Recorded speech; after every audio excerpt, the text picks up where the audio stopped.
Molo Sanbonani, hello, how's it? Good morning, good morning, good morning to this, the Thursday edition of Vuka Nazo, your morning news analysis show. My name is Sihle Ngobese, aka Big Daddy Liberty. Remember, your only price of admission here on Vuka Nazo is to smash that like button. That's right, hit that like button and please share the show. That is actually critically important. Share the show, whether you're watching this simulcast on Facebook or on YouTube. And if you are watching on YouTube in particular, do me an even bigger favor, subscribe to the Big Daddy Liberty channel. Help me reach my goal of 50,000 subscribers by the end of the year. Now, with that being said, we also have a website. Remember, find us at bigdaddyliberty.com. There, of course, you can pledge some financial support to the work that we do here, which is advocacy work for liberty. We push the idea of free markets, a property-owning society, non-racialism, and freedom for average South Africans. That's what we do here on the show. Lots of exciting stuff in that regard. But anyway, enough of the jibber-jabber. Let's get straight into the news. Okay, we begin here this morning. I take you to Limpopo on the N1, indeed a horrific accident site in that side of South Africa.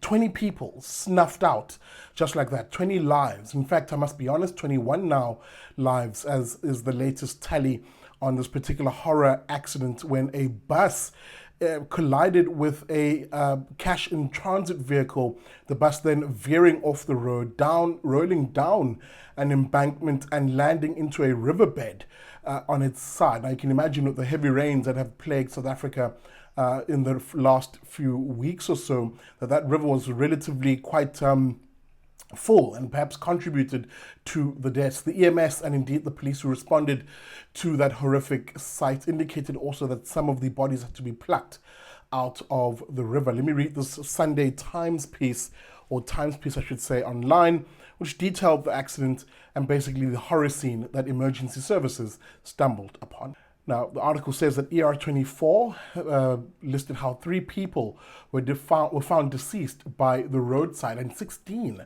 by the river. All were declared dead on arrival. 1 patient of the 69 passengers were confirmed transport to the hospital for various injuries had since died. The emergency care provider said most of the fatalities, were due to victims being trapped under the bus. End of quote. As I said, since the last time the story was written, an additional passenger had since died in hospital, bringing the tally up to 21 people who have perished in this. Again, lots of questions around the cause of the accident, but I don't have that information, so I'll say this. If South African roads, generally speaking, could talk, if the spirits of people who have died on our roads could come back and tell the tale, it would be a very packed and a very loaded story. So many South Africans lose their lives on the roads. And why?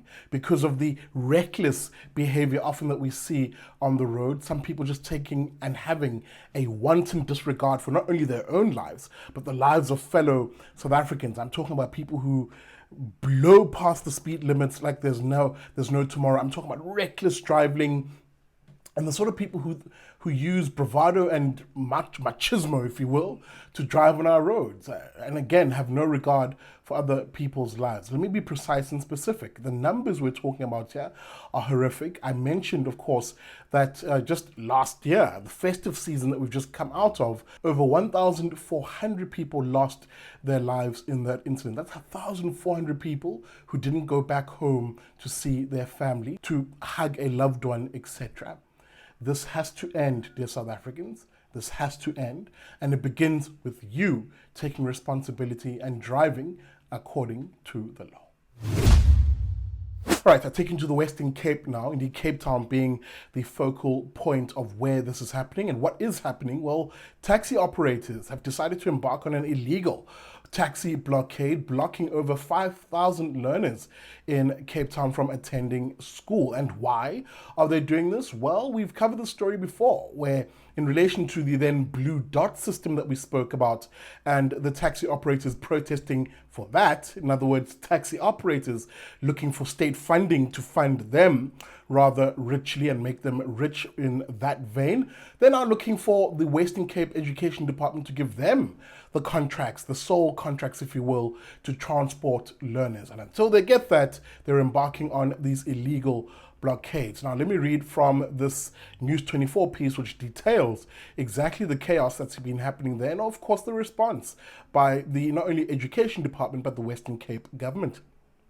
Now, high-level talks between SAPS and members of the provincial government are underway to thrash out a plan to stop the illegal minibus taxi blockades in Cape Town, which is aimed at forcing children out of scholar transport and preventing them from going to school. The illegal blockade left more than 5,000 children stranded this week, according to the Western Cape Education Department. Now, the acting provincial minister of mobility, Ivan Meyer, said on Monday discussions with various government officials, SAPS and police oversight and community safety department came up with a multi-pronged plan to ensure that learners could return to school as soon as possible. End of quote.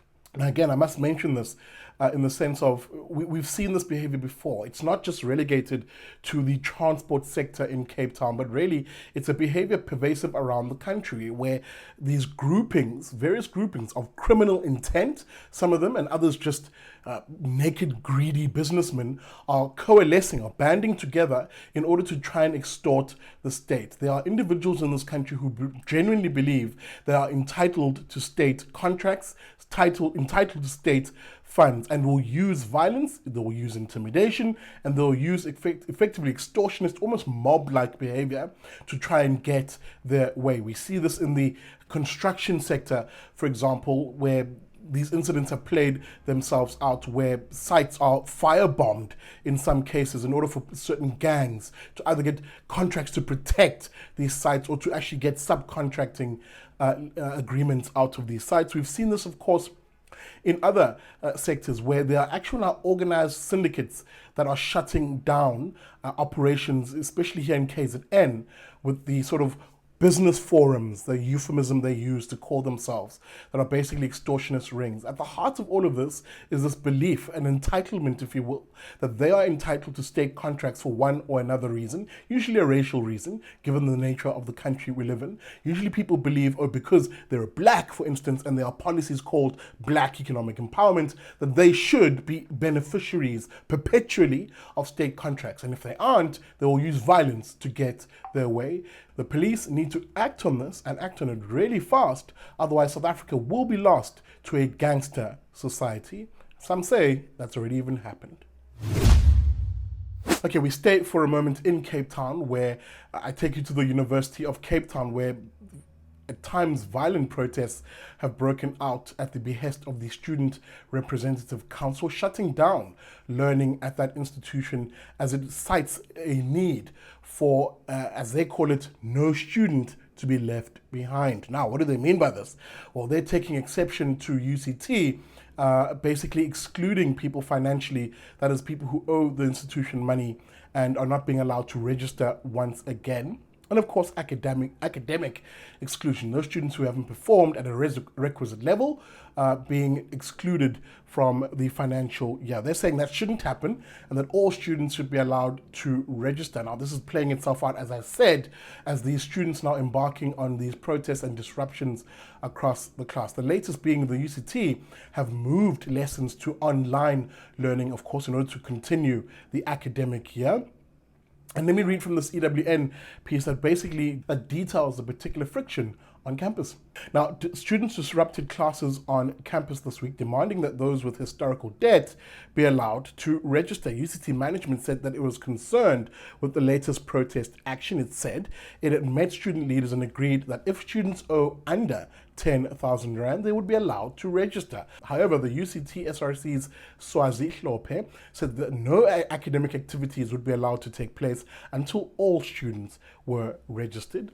He's quoted as further saying, "What we are advocating for is for all academically capable students to have an opportunity to not only register, but also have access to the housing," said Hlope. End of quote.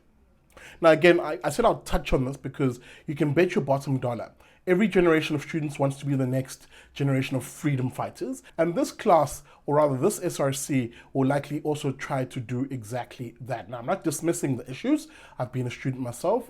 I've been a poor student myself, dependent on financial aid. So I understand the issues, or rather the challenges that they're going through. But what I've never understood is the violence and the disruption of academic learning for other students who effectively are trying to get on with the business of learning. These strikes are likely going to branch out to other campuses. I'm already hearing that the University of the Western Cape, or UWC, is also seeing some disruptions happen. And we're likely to see more of this. As to whether we'll see them widespread as we did a few years ago, if you remember hashtag fees must fall, that's the question that we'll have to wait with bated breath to see.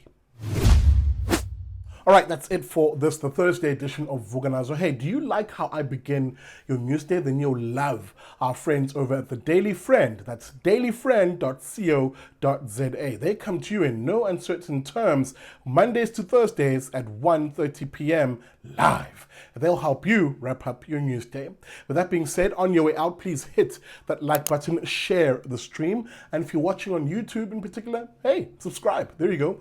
The little icon should pop up over here. Subscribe to the channel. Help me reach my goal of 50,000 subscribers by the end of the year. Please support the channel financially if you can. Anything between 50 to 100 Rand a month. 75 Rand a month is my average. And you can do that by going to the website, bigdaddyliberty.co.za or .com. There, of course, you can find a payment method that suits you. With that being said, thanks for watching. I'll see you tomorrow bright and early for another episode of Vuka Nazo.